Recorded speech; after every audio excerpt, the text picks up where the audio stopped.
사랑합니다 여러분. 큐티를 읽어드립니다. 윤한성 목사입니다. 반갑습니다. 잘 지내셨습니까? 자, 우리 오늘은 20분 정도 하는 시간입니다. 자, 성경 읽으면서 정독을 해보시면 여러분들이 어떻습니까? 재미가 있습니까? 이 깊이 있게 읽는 재미를 여러분들이 좀 느꼈으면 좋겠습니다. 우리가 쭉 이렇게 통독하는 것도 중요하지만 생각하면서 이 말씀이 뭘까? 이 말씀이 뭘까? 여러분들이 생각하시면서 읽는 그 재미를 느낄 수 있으면 좋겠습니다. 먼저 시그니처하고 시작하겠습니다. 자, 지난번에 우리가 창세기 4장 5절까지 봤습니다. 어떤 내용이 있었습니까? 가인이 얼굴색이 변했죠. 자기의 제사를 받아주지 않으니까. 자, 우리가 오늘은 4장 6절을 한번 보도록 하겠습니다. 여호와께서 가인에게 이르시되 내가 분하여 함은 어찌 됨이며 안색이 변하면 어찌 됨이냐. 자, 여러분, 얼굴빛이 변했습니다. 왜 그럴까요? 뭔가 하나님과의 관계가 틀어진 것이죠. 그러니까 단순히 제사를 받지 않은 게 문제가 되지는 않았던 것 같습니다. 왜냐하면 지난번에 말씀을 드렸죠. 어때요? 만약에 그랬으면 질문이 나왔어야죠. 왜 하나님 제 것을 받지 않으십니까?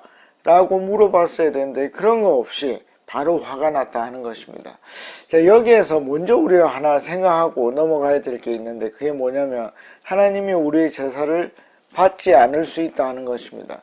여러분 그런 생각 해보셨습니까? 내가 예배를 드렸는데 하나님께 예배를 드렸는데 하나님이 내 예배를 받지 않으셨다. 어떻게 생각하십니까? 그 많이 생각을 안 하죠. 왜? 하나님께서 이렇게 직접적으로 표현하지 않기 때문에. 여러분, 하나님께서 우리에게 오래 참으십니다. 하나님은 오래 참으십니다. 길게 참으십니다. 그래서 늦게 말할 수 있는데 저는 하나님께서 똑같이 말씀하신다고 생각을 합니다. 너의 제사는 어떠하냐? 너의 예배는 어떠하냐? 이렇게 물어볼 것이고 나는 너의 예배를 받지 않았다라고 말할 때가 있을 거라고 생각을 합니다. 그리고 그것이 우리에게 느껴질 때가 있을 거라고 생각을 합니다. 여러분, 그러면 우리는 어떤 식으로 준비해야 될까요? 아벨과 같은 모양으로 해야 되겠죠? 뭡니까? 첫 번째 새끼의 의미를 두는 것이죠. 그래서 이 예배를 준비하는, 우리가 정말 어떻게 보면 저는 이제 고신 목사니까 이렇게 얘기할 수 있는데 주일을 준비함에 있어서 요즘 교인들의 마음이 어떠한가? 이건 저도 마찬가지입니다. 예배에 내 모든 걸 올인하는가? 이게 굉장히 중요한 부분이거든요. 그래서 우리가 어떻게 해야 된다? 예배에 정말 올인해야 된다. 그래야 하나님이 받으신다. 그래서 내 제사도 내 예배도 받지 않을 수 있다. 요거를 알고 넘어갈 수 있으면 좋겠습니다. 그러니까 우리가 창세기를 읽는다, 성경을 읽는다 하는 것은 뭡니까? 원리를 알아가는 것이죠. 그러니까 단순히 가인에게 집중되어서 가인에게는 이랬구나. 그럼 나도 그거에 문제가 있을 수 있다는 것이죠. 그래서 그것을 잘 보는 것입니다. 가인은 이렇고 아벨은 이렇고 그럼 나는 이런 식으로 전개가 되어 가야 될 것입니다. 그게 좀 더 확장이 되면 어떻게 되죠? 그럼 우리 교회의 예배는 하나님이 받을 것인가? 그러면 우리 한국 교회 예배는 받을 것인가? 그러면 만약에 못 받는다면 뭐가 문제가 있는가? 이거 이제 여러분들이 절대 알 수 없는데 구약의 마지막에 가면 말라기라는 게 나오죠. 말라기의 모든 제사는 드려집니다. 예배에 드려진다는 거죠. 하나님이 그 제사를 받습니까? 받지 않습니다. 받지 않습니다. 그 말라기 4장이니까 여러분들이 한번 읽어보십시오. 왜 받지 않는가? 제사장들이 문제가 있고 그 제사장들을 통하여 국민들도 문제가 있기 때문에 제사를 받지 않습니다. 그것을 한번 보십시오. 그러면 우리 교회와 우리 한국 교회와 세계 교회 어떻게 예배가 드려지고 있는지 우리가 볼 수 있습니다. 자, 그런 것들을 여러분들이 보시면 좋겠습니다. 자, 얼굴빛이 변했습니다. 그래서 4장 7절. 하나님이 그 제사를 받지 않은 이유를 4장 7절에서 말하고 있습니다. 뭡니까? 내가 선을 행하면. 그러니까 이 모든 과정에, 그러니까 제가 계속 말하는 게 뭡니까? 성경이 오픈되어 있는 정보와 오픈되지 않은 정보가 있다. 그런데 여기에서는 오픈된 게 뭡니까? 예, 선을 행하지 않았다는 것입니다. 그러니까 모든 절차 속에서 하나님이 원하는 대로 되지 않았다는 것이죠. 여러분, 기독교가 말하는 선은 뭡니까? 예, 하나님이 원하는 것입니다. 하나님이 원하는 일을 하는 것이 선입니다. 그러면 그것이 보편타당한가? 여러분들 성경을 쭉 읽으면서 보십시오. 예, 세상적인 기준으로 보편타당하지 않은 것들도 나타납니다. 예, 그럼 나는 뭘 택할 것인가? 그러면 세상이 잘못됐다고 나는 말할 것인가? 예, 깊이 생각해 보는 겁니다. 그러니까 이런 것들을 어떻게 그럼 세상과 이 기독교를 융합해서 갈 것인가? 그럼 융합이 안 되면 어떡할 것인가? 그런 것들 성령을 통해서 생각을 해보시고 또 하나님께 기도해 보시면 좋겠습니다. 자, 여러분, 선을 안 행했다는 거죠. 내가 선을 행하면 어찌 낯을 들지 못하겠느냐.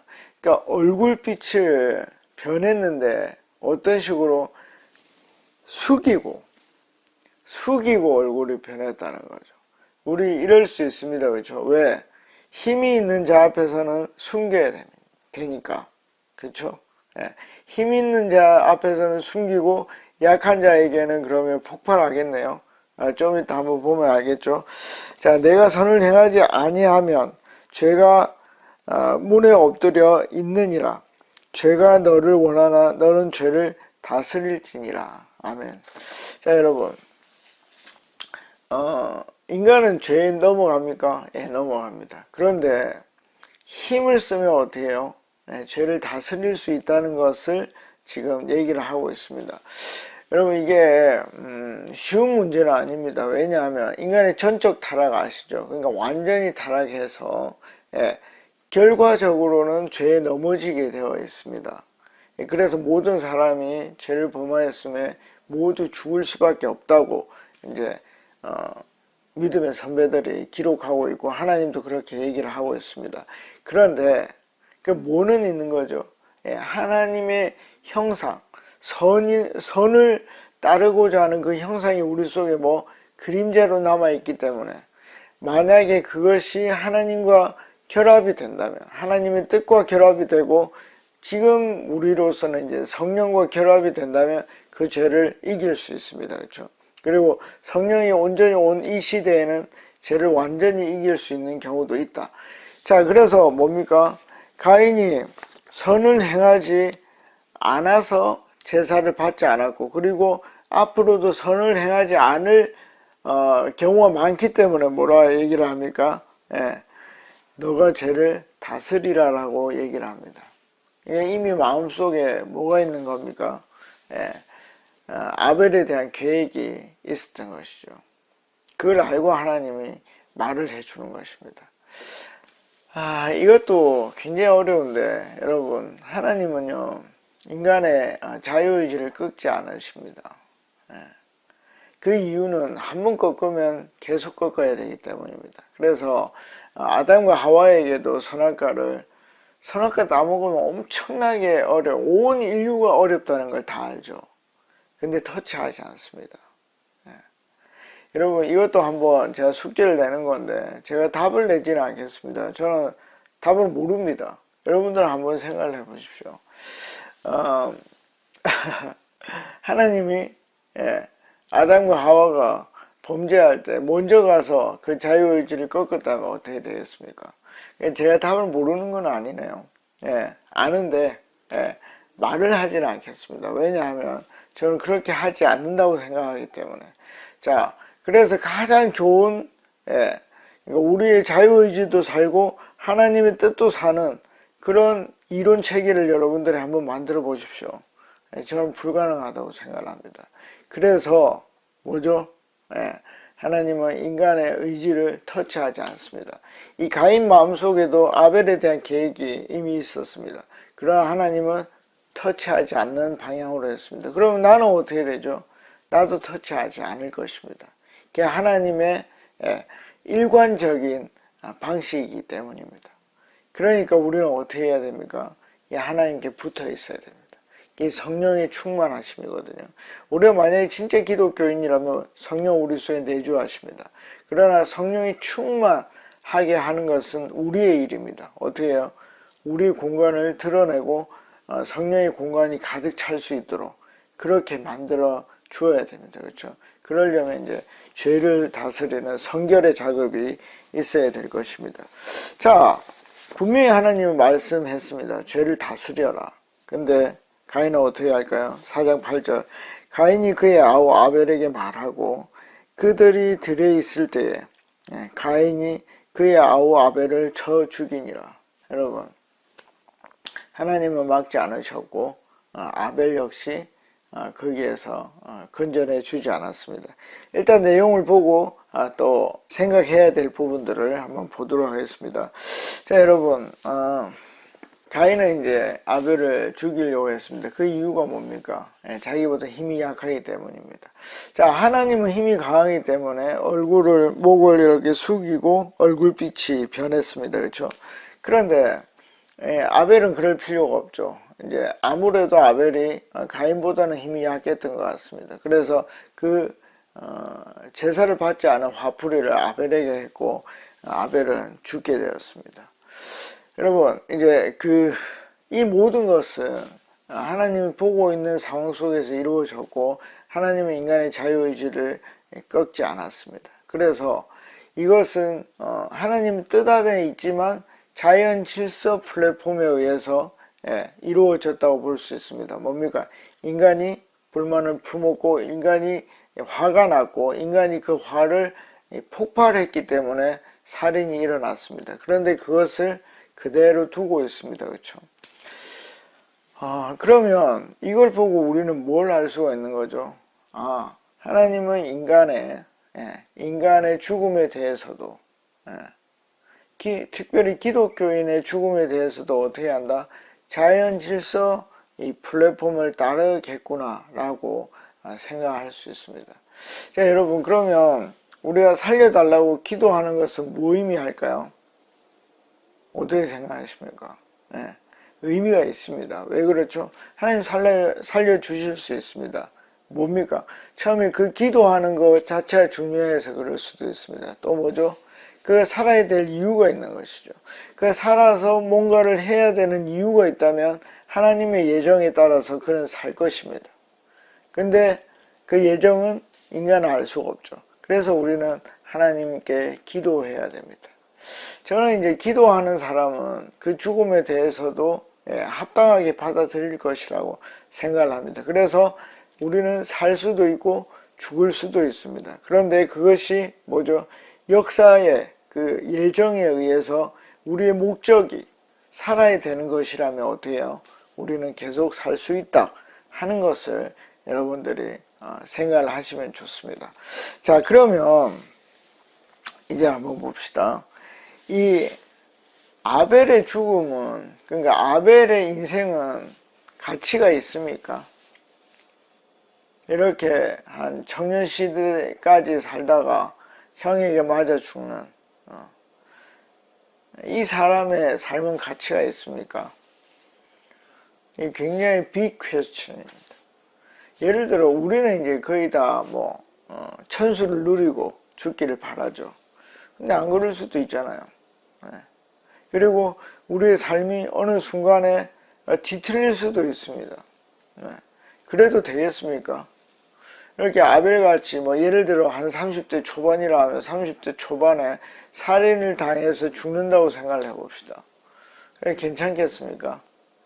빅 퀘스천이죠. 아주 큰 질문입니다. 요거에 대해서 저는 이제 리고렌 목사님이 미국의 세들백 교회 목사님이 말씀하셨던 게 가장 정확하다고 생각합니다. 여러분, 이게 현세만 보면, 우리가 살고 있는 이 현세만 보면 이 죽음은 너무나 의미 없는 죽음이고 의미 없는 인생입니다. 그런데 니고레 목사님 뭐라 그러죠? 전체 영원에서부터 영원까지, 그러니까 우리가 죽어서 가는 내세, 그 내세를 전체를 보면 이 죽음은 의미가 있는 죽음인 것입니다. 여러분, 하나님한테 갔을 때 가인과 아벨이 여러분 천국에는 레벨이 있는 거 아십니까? 그 레벨이 나중에 이제 동등해지지만 그런 레벨은 있습니다. 그리고 사람들도 그 레벨을 압니다. 그러면 가인이 칭찬받겠습니까? 아벨이 칭찬받겠습니까? 우리가 일반적으로 보면 가인은 천국에 못 갔을 수도 있습니다. 물론 회개했으면 갔을 것입니다. 그러니까 이 만약에 가인이 못 갔다면 확실히 승자는 아벨일 것이고, 만약에 둘 다 갔다면 전 레벨이 아벨이 더 높지 않을까, 그렇게 생각을 합니다. 그런데 이제 다 자기의 왕관을 주님께 다시 내놓기 때문에 그게 동등해집니다만, 어쨌든 그 레벨에서 아벨이 높은, 왜냐하면 하나님의 목적을 이루는 삶을 살았기 때문에 높지 않을까 생각을 합니다. 이건 성경에 나와 있는 게 아닙니다. 전혀 다른 결과일 수 있습니다.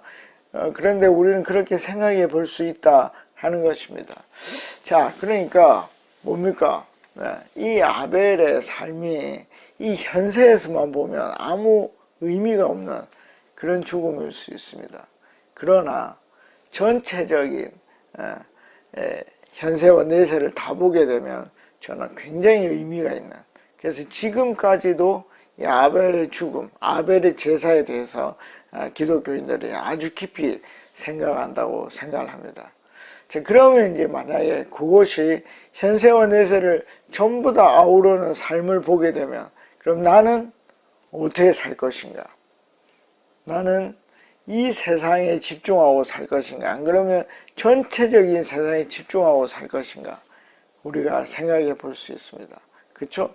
쉽지는 않지만 굉장히 의미 있는 것이다 하는 것을 여러분들에게 말씀드립니다. 자, 이제 9절로 가보겠습니다. 여호와께서 가인에게 이르시되 내 아우 아벨이 어디 있느냐? 왜 하나님이 물으시죠?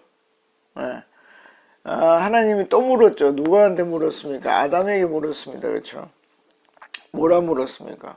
네가 왜 숨었느냐? 이 묻는 이유는 뭐죠? 두 가지입니다. 그죠? 첫째는 하나님이 화가 나지 않았다. 하나님은 막 화를 내면서 바로 나타나서 그런 게 아니라 나중에 나타나서 질문하십니다.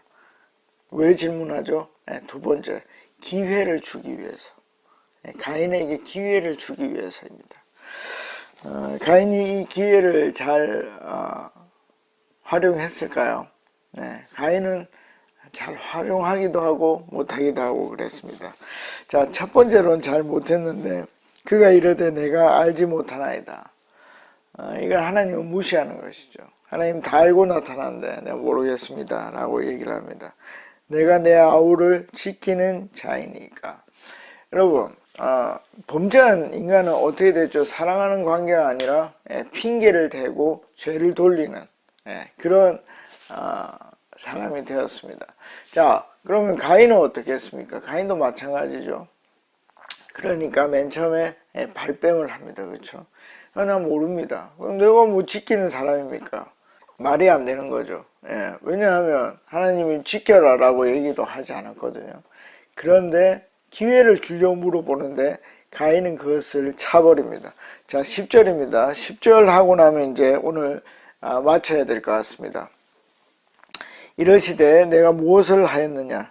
내 아우의 핏소리가 땅에서부터 내게 호소하느니라. 자, 이미 하나님이 모든 일을 다 알고 있다는 것이죠. 그리고 이 땅에서 어떻게 해요? 이 아벨의 핏소리가 들렸다는 것을 하나님이 알게 된 것입니다. 자, 그러니까 모든 걸 다 알고 있는데도 인간은 어떻게 해요? 발뺌을 하고 변명을 하고 가능하면 남에게 죄를 돌리게 된다는 것입니다. 이때 어떻게 하라고요? 그 반대쪽으로 뛰어야 한다는 것입니다. 이건 제가 어렵다 했습니까? 쉽다 했습니까? 굉장히 어렵다 그랬습니다. 왜? 인간의 본성을 거스리는 일이기 때문입니다. 완전 거꾸로 달리는 거죠. 예, 제가 잘못했습니다. 제가 아벨을 죽였습니다. 이렇게 재고백하는 게 쉽지가 않습니다, 여러분. 얼마나 힘들겠습니까? 그런데 만약 여러분들이 그 일을 하게 되면 어떻게 해요? 하나님께서 회개의 기회를 주십니다. 이게 좀 어렵긴 한데 이 땅에서 회개한다고 해서 그 죄가 없어지는 것은 아닙니다. 이 땅에서의 벌은 그대로 받습니다. 그러나 어떻게 해요? 하나님께서 그에게 죄에 대한 하나님과의 관계에 있어서는 회복을 말해줍니다. 자, 여러분, 그래서 우리가 10절까지 봤습니다. 6절에서 10절까지 우리가 쭉 여러분들이 20분 동안 읽으면서 계속 질문하시고, 그리고 적으시고, 그래서 그 의문들이 조금씩 풀려가는 것을 여러분들이 몇십 년의 경험을 통해서 알 수 있으면 이 재미가 정말 놀랍습니다. 그래서 다음 시간에는 우리 11절부터 보도록 하겠습니다. 매일 정독하시고 하나님의 음성을 들을 수 있으면 좋겠습니다. 다음에 뵙겠습니다. 안녕히 계십시오. 파워.